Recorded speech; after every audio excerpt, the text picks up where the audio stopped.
बचपन तो वैसे ही सबसे सुनहरा दौर होता है। बेफिक्री, आज़ादी और अपने प्यारों की महफूज गोद में कहाँ कोई बात खौफजदा करती है।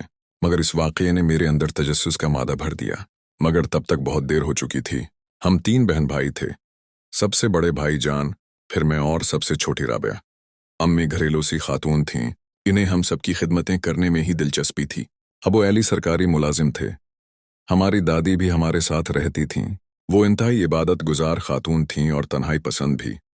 नाश्ता वो करती नहीं थीं, बस मुलाजिमा से 1 कप चाय मंगवाकर कमरे में ही पी लेते। दोपहर में अक्सर उम्मी ट्राली सजाकर उनके कमरे में ले जाते, जो वैसे की वैसे ही वापस आती। वो बस बिकरे के शोरबे के साथ आधी चपाती खाती थीं। रात में 1 गिलास गर्म दूध। बहुत कम अपने कमरे से बाहर आती थीं। अब्बू इनको सुबह शाम सलाम करने उनके कमरे में ही जाते थे। हम बच्चे भी दादी के कमरे में जाकर बहुत खुश होते थे। वो हमें मज़े मज़े की खाने की चीज़ें देते और हम उनको प्यार करके बाहर भाग जाते। वक्त गुजरता रहा। भाईजान पढ़ने बाहर के मुल्क चले गए। मैं 10वें में और राबिया छुट्टी में थी जब वो अजीब व गरीब बल्कि पुरस्रार वाक़या रोनमा हुआ। हवा कुछ यूं कि अम्मी अब्बू किसी करीबी अजीज़ के इंतकाल पर ताज़ियत देने गए हुए थे। राबिया स्कूल से आकर खाना खाकर सो गई थी और मैं अपनी अलमारी की सफाई कर रही थी कि अचानक धड़ाम से किसी चीज़ के गिरने की आवाज़ आई। मैं घबरा कर कमरे से बाहर निकली और आवाज़ की समत का तयन करके सीधा दादी के कमरे की जानिब दौड़ी। इनका कमरा सहन के आखिरी सिरे पर था।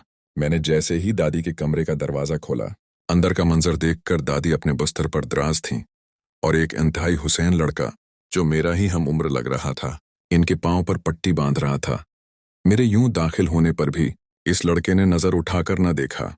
मैं लपक कर दादी के पास गई और दरियाफ्त करने लगी। दादी उम्मा, आपके पाँव को क्या हुआ और गिरने की आवाज़ किस चीज़ की थी? उन्होंने प्यार से मेरा हाथ थामते हुए कहा। अरे मेरी प्यारी बच्ची, सब ठीक है। वज़ू करने के लिए उठ रही थी तो पाँव फिसल गया, लेकिन अब ठीक हूँ।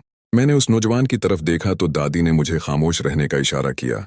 इतनी देर में वो खुबरो लड़का दादी के पाँव पर पट्टी बांध कर उठा और खामोशी से दरवाजे से बाहर निकल गया। ना उसने दादी को मुखातिब किया, ना दादी ने उसे। मुझे कुछ अजीब सा लगा। बस दादी ने इतना कहा, अरे बेटी, मोहल्लेदार बच्चा है, मगर आमना बेटा, तुम अपनी माँ या बाप से कुछ मत कहना, वो परेशान हो जाएंगे। वक्त गुजरता गया। मेरी शादी हो गई। राबिया की भी बात तय हो गई। दादी अब बहुत ज़ईफ हो गई थीं, मगर उनका मामूल वही था जो हम बचपन से देखते आ रहे थे।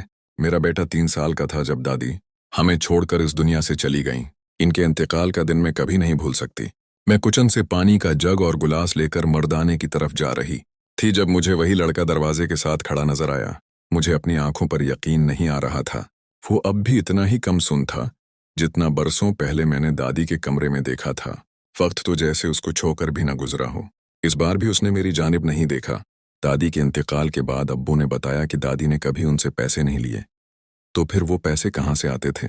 फिर मैंने उम्मी को वो वाकया और उस अनजान लड़के के बारे में बताया।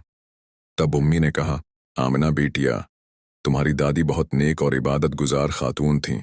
वो 5 वक्त की नमाजी थीं। एक कुरान पाक 3 दिन में ख़त्म कर देती थीं।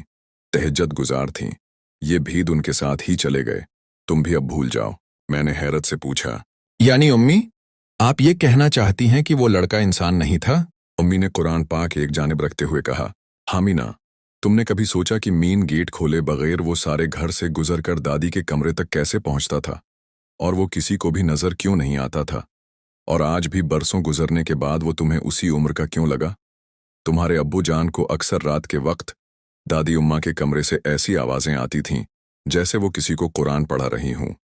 लेकिन उन्होंने कभी ये बात दादी से न पूछी, क्योंकि इस घर में कभी कोई मसला नहीं हुआ। खैर, वो बरकत ही की फजा रही। तुम्हारी दादी का वो शागिर्द आज उनके जनाजे में शिरकत के लिए आया था। अम्मी की ज़बानी ये इंकिशाफ मेरे लिए नहायत खौफनाक था कि मुझे एक जिन नज़र आता रहा और मैं समझ ही न सकी। जिन्नात जब चाहें, जो चाहें रूप अख्तियार कर सकते हैं। इस नादिदा मखलूक के पास बेअंतहा गैर मामूली ताकतें होती हैं।